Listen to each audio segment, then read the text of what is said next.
La Ciotat rend hommage au photographe Serge Assis avec une rétrospective de ses 45 ans de métier.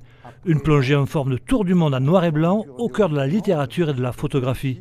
Je suis un poète, un rêveur, un artiste.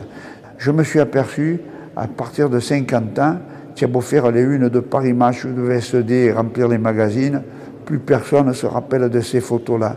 Et moi, j'avais envie de laisser une trace. Et la trace, c'est un mariage du verbe et de l'image. Il faut trouver des auteurs littéraires qui soient susceptibles de t'écrire des textes sur les photos, de sortir des ouvrages. Tous mes ouvrages sont faits à compte d'auteur pour arriver à laisser vraiment une trace. Mais c'est ma vie qui passe à travers ces images.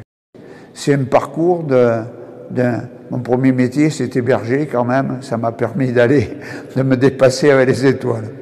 Et dans le noir et blanc, si tu veux avoir des noirs profonds et des blancs purs, le papier photo, il y a plus de 80 nuances de gris dans du papier argentique. Et les sels d'argent font que tu as des nuances de gris que tu n'auras jamais, pour le moment, avec le numérique.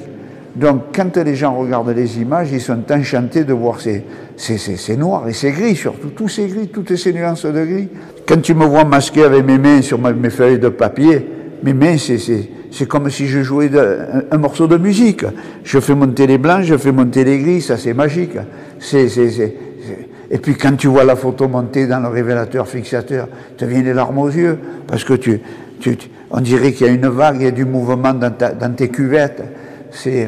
Voilà, c'est le paradis sur terre. Bon, mais moi je suis de notre âge. Hein. Mais Marseille, pour moi, c'est la plus belle ville du monde.